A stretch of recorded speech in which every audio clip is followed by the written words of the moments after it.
Assalamualaikum and good morning, everyone. Waalaikumsalam, Doktor. Waalaikumsalam, Doktor. Okay, so today we will continue with our lectures on second order system. Okay, so on Monday we have learned about the time response for first order system, and we have learned about how to determine the poles and zeros from transfer function, and we also have seen that uh, the poles and zeros are important in determining the time response of a certain transfer function. So similarly, we will use poles and zeros again, but for today we will look at how to use poles and zeros and also how to analyze the time response for a second order system. Okay, so after completing this lecture, you will be able to determine the time response of a second order system using poles and zeros. And then you can also determine the time response of a second order system using a new concept known as the damping ratio and natural frequency. And then similar to first order system, second order system also has its own performance parameters, and we will see how to determine the performance parameters for a second order system. And bear in mind that this topic will be tested in your part 2 project. Okay, so when you want to do your part 2 project, you can refer to the lecture notes, okay, for the second order system. Okay, so the general form of transfer function for a second order system is given as shown here. So GS equals B divided by S squared plus AS plus B. So this is the general form. Okay, so similar to first order system, you have we have its own it has its own general form of equation for first order system. So second order system also has its own general form of equation. But just to note that it is only for unit step input, okay, when input is 1 over S.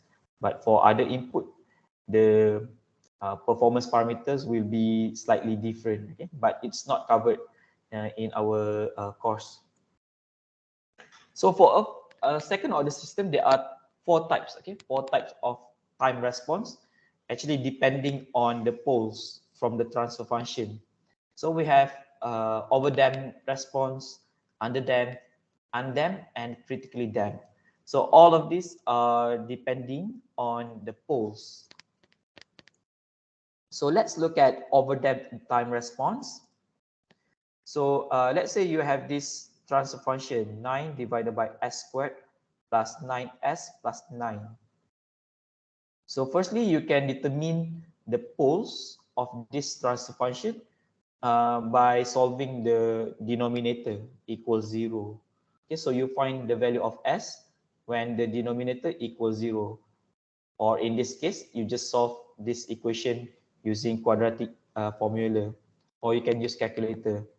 Okay, so you get this quadratic formula or quadratic equation, solve it, and you get pole number 1 equals negative 7.854, and pole number 2 is negative 1.146. So we have two real roots here. Real roots meaning that the roots are real number and they are distinct or berbeza, okay? Different with each other. Then we can plot these poles on an S-plane. Okay, we can plot the poles on S-plane.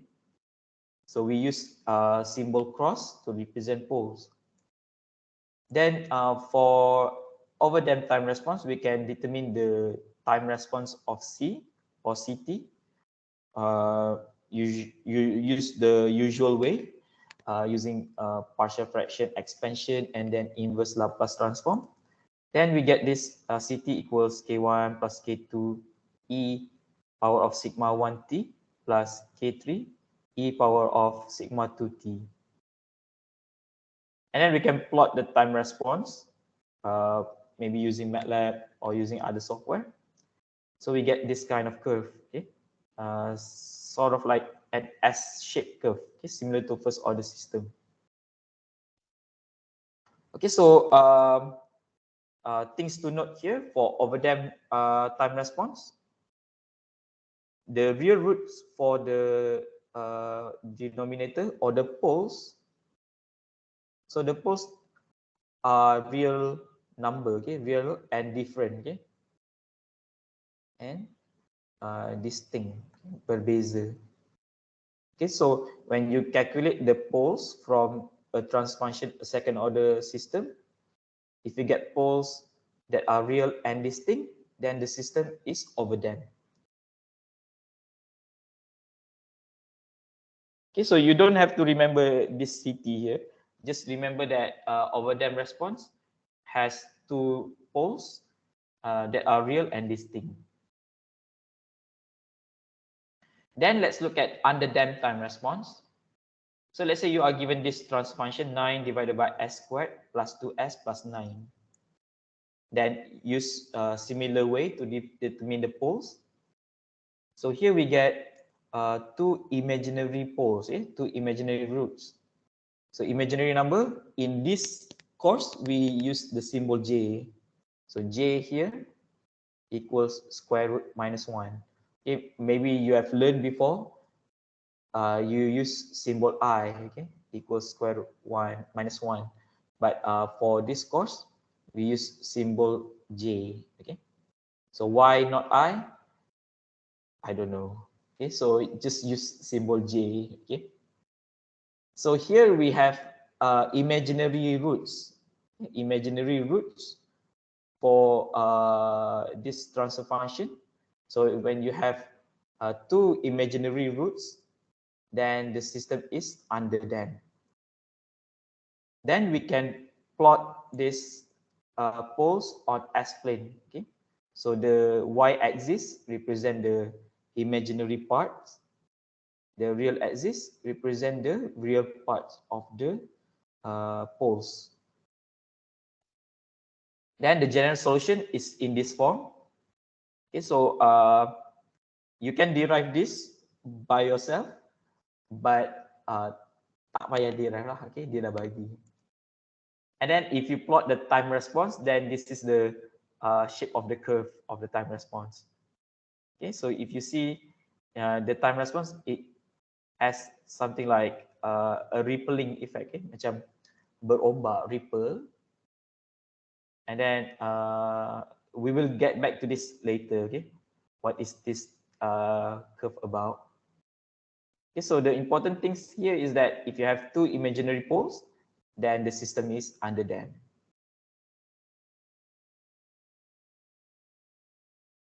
Okay, now let's look at undamped time response.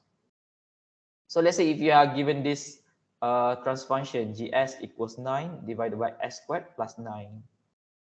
If you use quadratic equation to find the poles, then you will see that there are two poles, but they are imaginary, but without the real parts. Okay, so the poles here are imaginary only without the real parts. Okay, so if you have two poles that are imaginary without real parts, then the system is undamped. Then we can plot the poles on an S-plane. And then this is the general solution for the time response CT. Then this is the curve, okay, the curve of the time response. So if you see this curve compared to the previous two types of time response, this curve here shows an oscillation, oscillation that is indefinite, meaning that it will keep oscillate even though the time becomes infinity. Okay, even though the time becomes infinity, the system will keep oscillating, meaning that the system is undamped. Undamped means that dia tak terlembab, dia tak takkan stop lah. Okay, it won't stop, it will keep oscillating. Okay, So that's the properties of undamped. So for undamped time response, the system will keep oscillate without stopping. But the most important thing is that if you have two imaginary poles that has no real parts, then the system is undamped. Now we look at the last type of time response, which is the critically damped time response. So we have this example of transfer function. So let's say gs equals 9 divided by s squared plus 6s plus 9. Then we can find the poles. So here we get two poles, but both of them are equal, okay? Equals -3. So two poles, but both of them are the same. So when you have two equal poles, real poles, but same, then the system is critically damped. Okay, we can plot the S-plane, the poles on S-plane. So here, the poles are the same, -3 times 2. There are two -3 poles. Then this is the general solution for the CT or the time response C. Then you can sketch or plot the time response. So this is the time response of CT.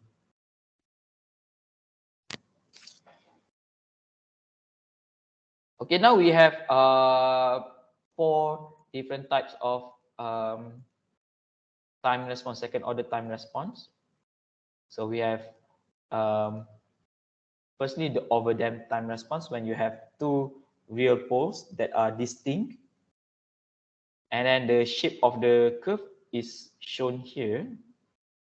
Okay, dia yang paling lambat nak capai the steady state value.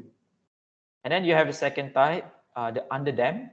So when you have two poles that are real and imaginary, then the system is underdamped. So underdamped system is shown somewhere in the middle here. So the system has sort of like rippling effect, okay? And then we have the undamped system when you have poles that are imaginary and has no real parts. So for undamped system, the time response will be oscillating indefinitely, meaning that it will oscillate and not stopping. Okay? And then lastly, for critically damped time response, when you have two poles that are real and repeated or same numbers, and the time response is slightly higher, okay, in terms of the value from overdamped. Okay. So we have four types, and I hope you can differentiate between these different types by looking at the poles of the transfer function.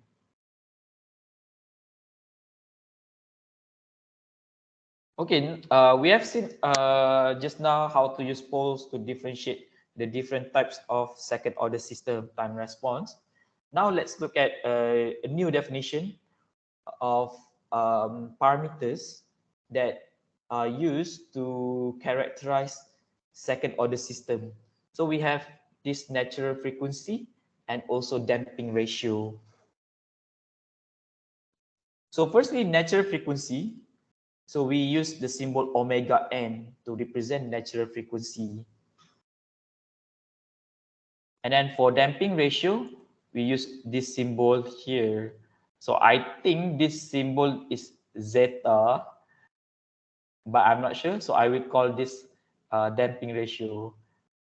While omega n, I will call this omega n. Okay, natural frequency, omega n. Okay, firstly, let's look at how to determine natural frequency or what is natural frequency. So natural frequency of a second order system is the frequency of oscillation of the system without damping. Okay, without damping. So let's say you are given this transfer function. So to achieve a system without damping, we must assume that the center part of the denominator here equals 0. Or meaning that we assume that the system becomes undamped. Okay. So we assume this part equals 0. Then we determine the poles. from the new system here. So we determine from here, poles from here. So we get S equals plus minus square root B, square root minus B. So we bring out minus 1, we get J. So the square root B here is the natural frequency. Okay. So omega n equals square root B. Or B equals omega n squared. So that's the meaning of natural frequency. So natural frequency is the frequency of oscillation of the system when the system has no damping. So the concept of natural frequency we will use later in the next lecture, next week's lecture, until the end. Okay, so please understand the meaning of natural frequency because it is one of the most important parameter. Okay. Next is damping ratio. So damping ratio is determined from this formulation. So this is the general form of equation. So damping ratio zeta equals A divided by 2 times omega n. Okay, so this is the formula. Okay, damping ratio dia punya definition dia tak berapa clear lah. It's just determined through this formula only.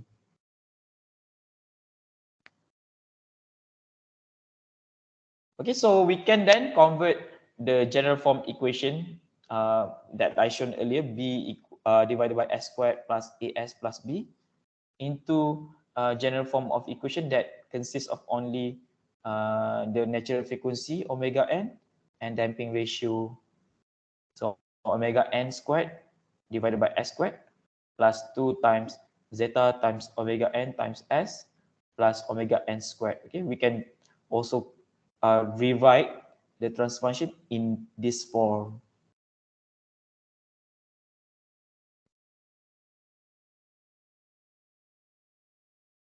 Okay, so we can determine the types of second order time response by using the damping ratio.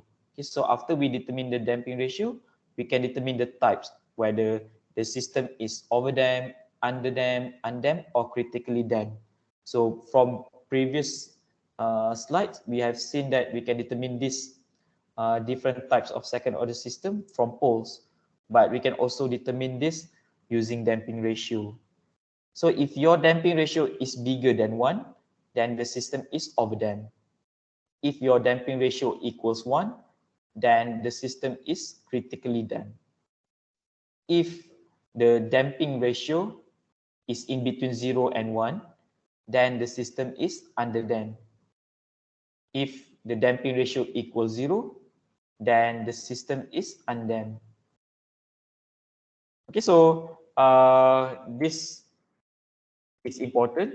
So please remember, okay.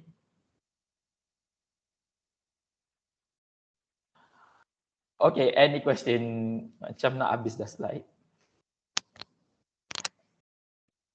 So I think it's quite straightforward, okay. So tak keluar final, but it's just for you to use this later on to do the project part 2. Okay, so we have seen the different types of second order system time response. Now let's look at how to determine the performance parameter. Okay, so we are going to look on how to determine the performance of second order system only for system that undergoing underdamped oscillation. Okay, so we only determine the performance of a second order system that is underdamped. Okay, for other types like critically damped, undamped, or overdamped, it has its own performance parameter, but it is not covered in this course. Okay, we only covered the underdamped oscillation. So this is the underdamped time response curve. So for underdamped system, the value of damping ratio is in between 0 and 1. So there are 4 performance parameters. So we have rise time, peak time, percent overshoot, and settling time. So these 4 parameters here, we will use later on for lectures after midterm. Okay, so please try to understand and try to differentiate between these 4 different parameters. Okay, so let's look at the first parameter, which is the rise time. Okay, so the rise time, similar to first order system, it is the time required for the waveform to go from 0.1 of the final value to 0.9 of the final value.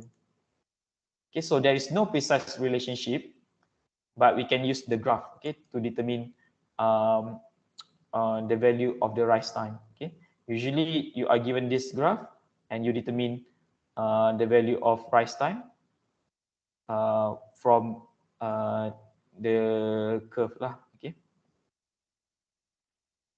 even there is no example given to determine this. I think you need to Google how to do this.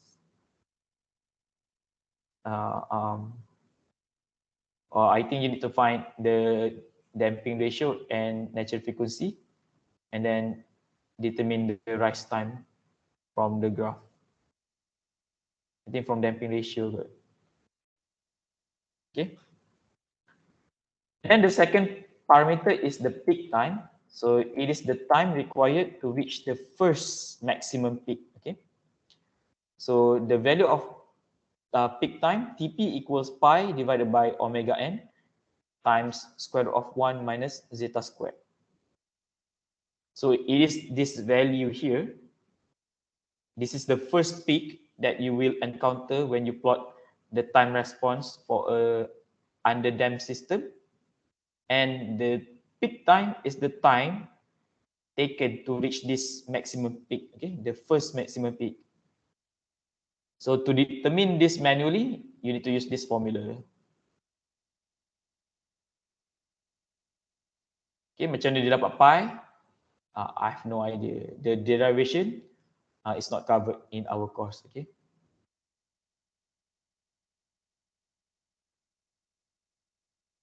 And then the third parameter is the percent overshoot. So the percent overshoot is the amount that the waveform overshoots from the steady state value. Okay, so the formula for overshoot, percent overshoot is this. Percent overshoot equals 100 times exponential of negative zeta pi divided by square root of 1 minus zeta squared. Okay, it is this value here. It is the value, this percentage here. Okay, it is the value of the first time that the curve overshoot from steady state value. So C final is your steady state value.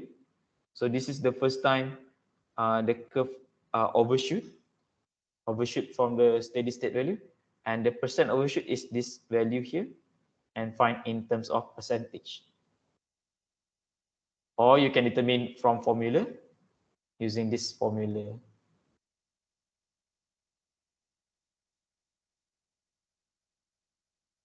And then lastly, we have settling time. So settling time is the time required for the transient damped oscillation to reach and stay within 2% of the steady state value. And the formula for settling time is Ts equals 4 divided by zeta times omega n. And then settling time is actually the time when the graph is in between 2% from final value. Okay, so when the graph here, starting from this point, the graph becomes only oscillate in between these two lines here. Okay, 2% margin, okay, 2% positive and 2% negative from final value or from steady state value. And the time is here, or known as the settling time. Okay, so we can determine this, all of these parameters using damping ratio and also natural frequency. Okay, so let's look at an example. So let's say you are given this trans function. So GS equals 361 divided by S squared plus 16s plus 361. So determine omega n, zeta, ts, tp, tr, and percent overshoot. Okay, so firstly we can determine natural frequency. So natural frequency just square root of b. Okay, so this is the b.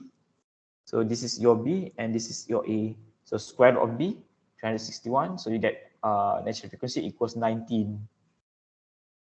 And then you can determine damping ratio from the formula given earlier. Okay, a divided by 2 times omega n.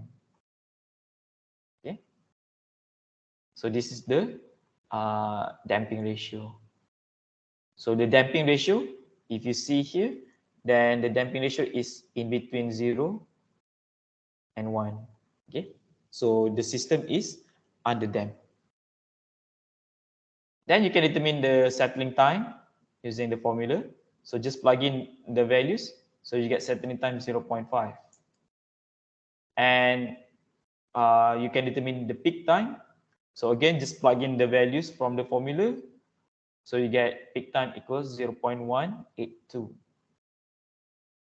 And then you can determine percent overshoot. Similarly, just plug in all the values into the formula. So percent overshoot is about 23.3%. Okay, now we need to determine TR. Okay, TR you need to determine from graph. Okay. So how to find TR? You need to use the graph. So firstly, you use the damping ratio formula here. I mean the value from damping ratio about 0.4 to 1. So you sketch or you trace lah. Okay, trace the value 0.4, 4 to 1 somewhere here. And then you get the rise time times natural frequency at this point in between 1.4 and 1.6. So here they assume about 1.5. And then this is the formula of the y-axis. Okay, so y-axis, this is the formula for y-axis. So the value here equals TR times omega n. Then you can determine TR, just divide by omega n. Or you can determine the value of the y-axis here from this table. Okay, guna interpolation method lah. Okay, or you can determine from graph. There are two ways you can determine this.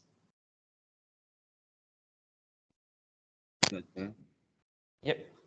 Untuk yang projek nanti dia punya untuk calculate TR tu kena cari by graph lah. Yes, kena cari dari graf ni lah. Maksudnya kena buat Graf dia yang sama. Tak payah.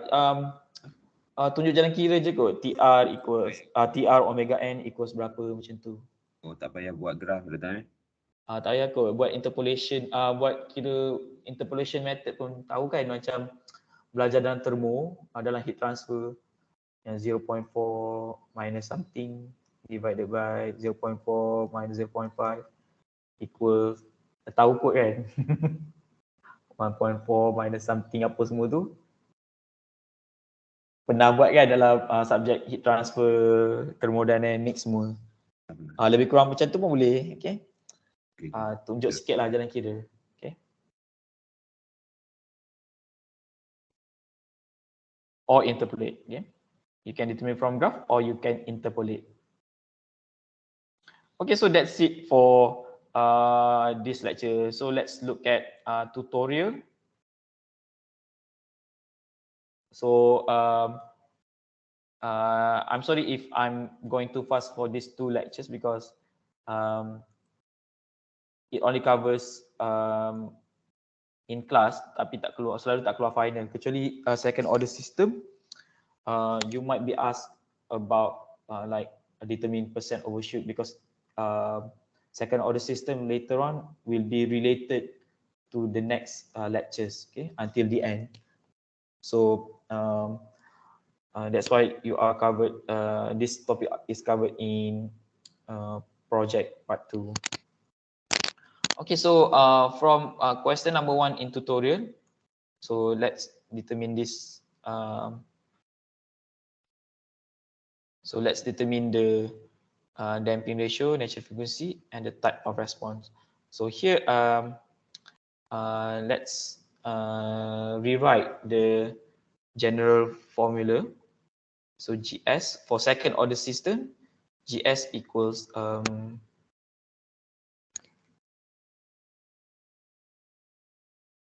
GS equals B divided by S squared plus AS plus B. Okay. So question A, you can determine the you need to determine the natural frequency first before determine the damping ratio. So omega n equals square root B. So equals square root 400 or 20. Then damping ratio equals 2 times A time, divided by 2 omega n. So 12 divided by 2 times 20.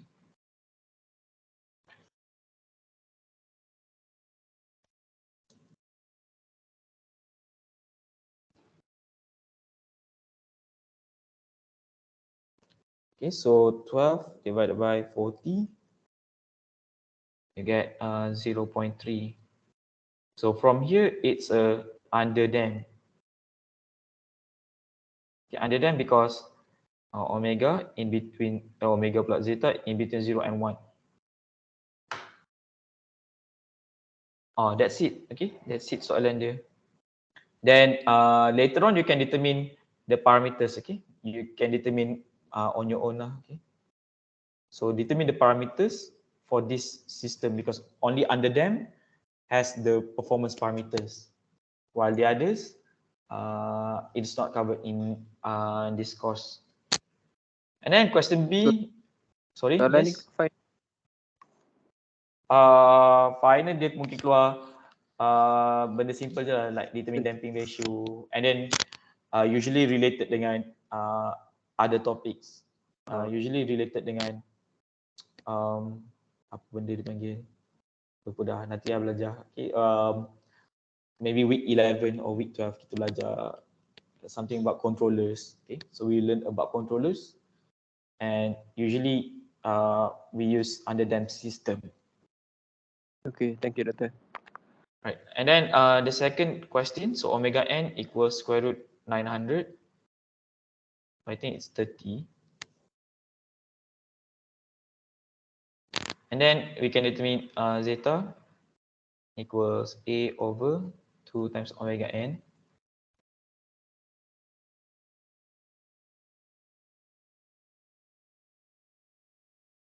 So we get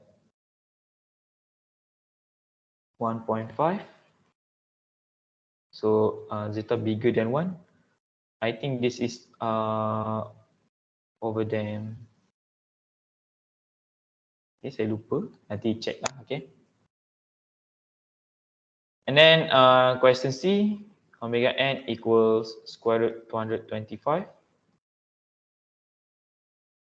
And then damping ratio equals 30 over 2 times 15. So we get 1. So when zeta equals 1, I think this is critically damped. And then lastly, for question D,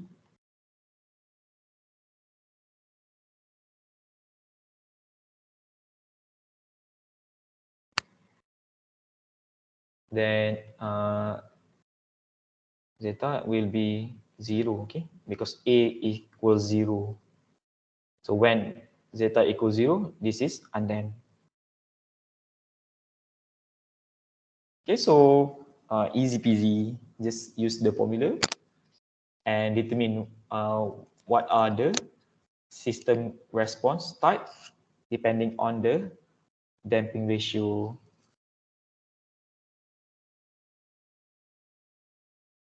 Okay, now let's look at question number 2. So figure below is a unit step response of a second order system. Approximate the damping ratio, natural frequency, rise time, setting time, percent overshoot, and peak time. Also determine the pulse and the transfer function of the system. Okay, sekejap saya tak ingat.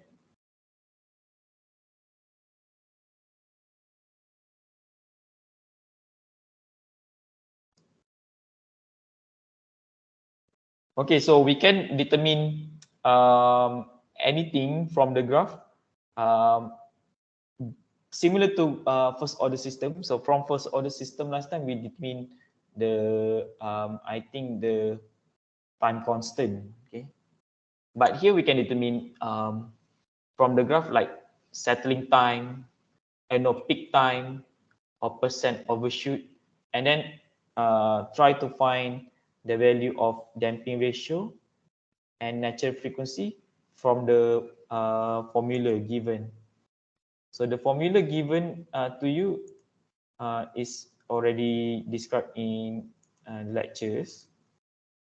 So let's say you can determine peak time, but peak time here you have two parameters here, omega n and zeta. But percent overshoot here you only have zeta, so better to use percent overshoot, okay? Because you can solve this and obtain the damping ratio. So let's determine percent overshoot from the graph. Okay, so let's define percent overshoot. So percent overshoot is the value that the time response overshoot, okay, the percent the time response overshoot from steady state value. So firstly, we determine the steady state value. So it's somewhere here. So we assume that the line at the end here is the steady state value. Okay, so it's somewhere around here. So maybe about steady state value, somewhere about 0.34.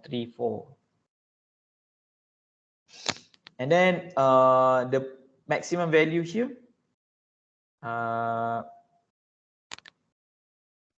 max value, maybe about 0.45. Tak kisahlah 44 ke 45. Then we can determine the percent overshoot. So percent overshoot is this percentage different here. So we can determine by using this 0.45 minus 0.34 divided by 0.34 times 100. Okay. So use calculator.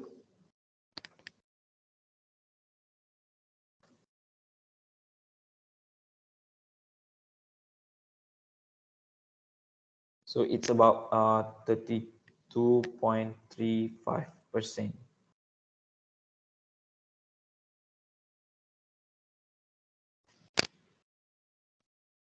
Then from the percent overshoot formula,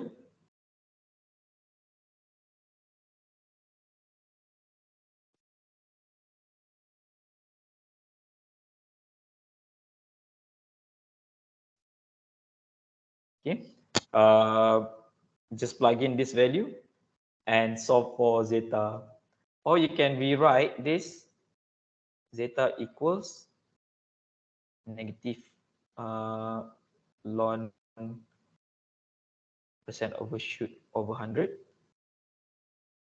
over square root of pi squared plus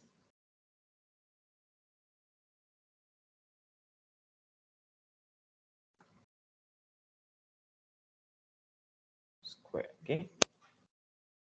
Later on, we will encounter this formula again. Okay. Maybe week 11 or week 12. So just plug in the value using calculator, then you get damping ratio equals 0.2.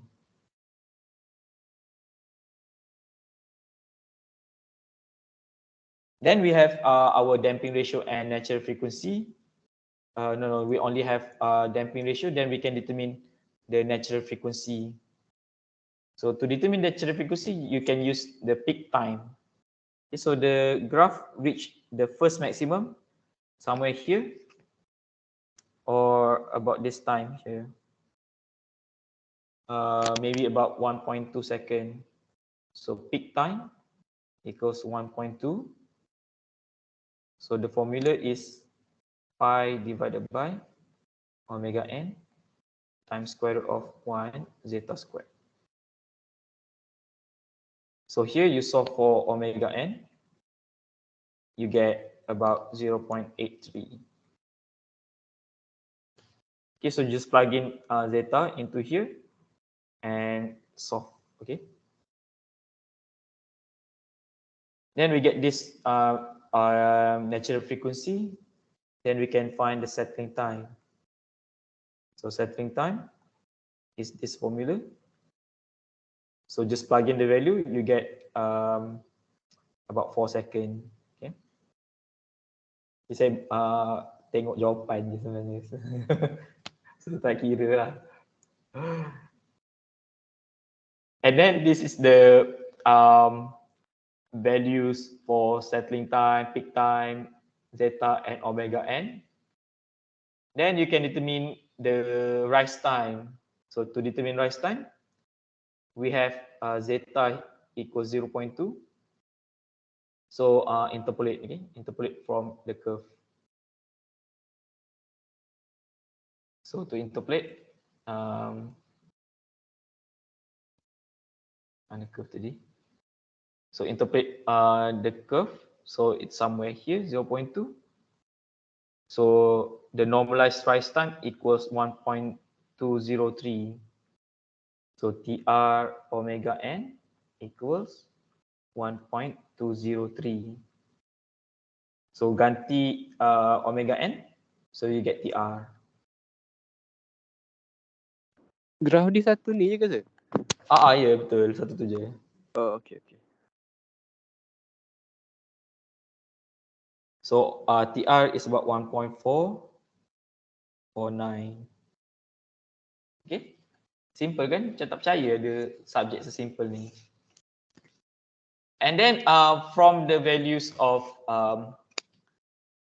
zeta and omega n, you can rewrite the transfer function. Okay, so rewrite the transfer function because you are not given the transfer function, so you need to rewrite your transfer function from these two values.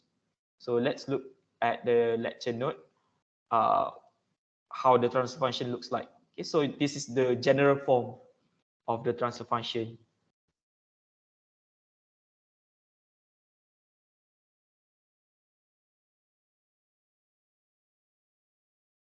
Okay, so when you rewrite this, so tadi omega n berapa? 1.83. Okay, so you can just rewrite.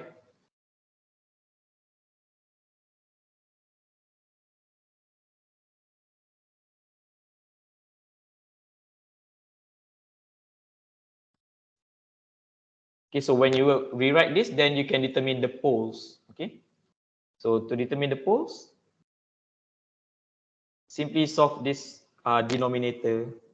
So s squared plus 2 times 0.2 times 0.83.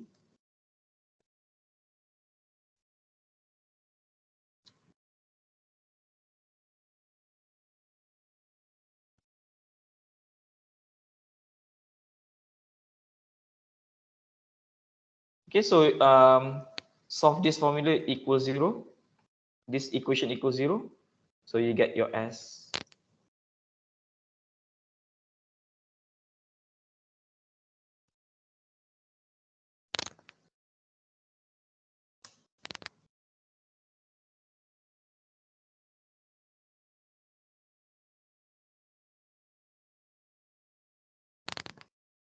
So you get negative 0.166 plus 0.813 J. Okay, plus minus.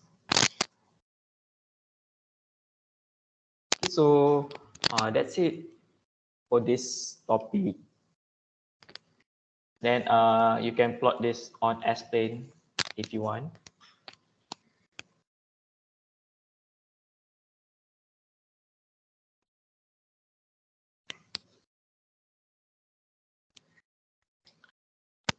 Negative 0.16 plus minus 0.813. So the poles are here. Okay. Macam tu je soalan dia. So that's it for this topic. So a few things that I want to remind you. So please understand how to plot poles and zeros on S-plane. Okay, please understand this, how to do this, because after this we are going to encounter a lot of S-plane, how to plot poles and zeros on S-plane. And then please understand also how to determine poles and zeros. Okay, so zeros from numerator and poles from denominator.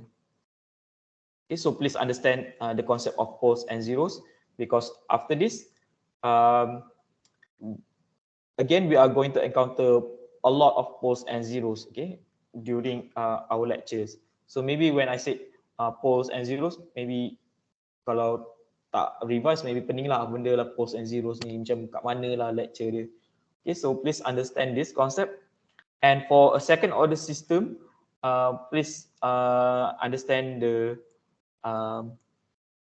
underdamped system. Okay, so in underdamped system we have peak time, settling time, rise time, and also percent overshoot. Because later on in week 11 or week 12, we are going to encounter this again, percent overshoot, peak time, settling time, which we will design a controller based on these parameters. Okay. And any question that you want to ask before we end this lecture? Doktor, untuk settling time kan, dia TS equal to 4 per damping ratio times dengan omega n. Lepas tapi yang ini dia punya 4. Tapi yang untuk yang projek tu kan doktor ada bagi link kan, link tu pergi ke satu MATLAB punya penerangan tu kan. Untuk 2% dia tulis kat situ 3.9. Is it kadang-kadang dia punya different yang belah point tu dia berbeza sikit. Jadi kami nak guna yang mana? Whether it's 4 or 3.9, because dekat yang link tu dia tulis untuk 2% adalah 3.9. Jadi dia punya belakang tu memang sini ke? Yang 4 ni. 4. Guna 4 ni lah. Tapi nanti dia antara MATLAB punya graph dengan yang manual calculation tu dia berbeza tu. Tak apalah, nanti discuss lah. Dia open je discussion tu. Saya akan tengok macam saya lebih tengok pada tak adalah tengok discussion tu betul atau salah. Lebih pada buat kita macam SEM lepas punya mostly student dia simply put MATLAB graph, put manual calculation, and that's it without any comparison. Macam tu maybe lost half marks lah, macam tu lah lebih kurang. So if you do some kind of comparison like kira berapa difference ke, how much difference between MATLAB and your calculation, nak kira percentage ke ataupun you nak cerita ke berbeza sebab formula tadi berbeza 3.9 but I'm using 4, macam tu pun boleh je. So it's an open to you to discuss. Sebab nanti dekat table comparison tu dia berbeza sikit lah Doktor. Dia akan beza. Okay, thank you. So it's up to you to discuss lah, to explain lah in short words je, macam satu perenggan pendek. Tak perlulah cari reference ke, cari journal ke. Yang ni tak ada reference and journal. This is just a practice for you to use MATLAB to do things related to automatic control. Okay, thank you. Okay, any more question?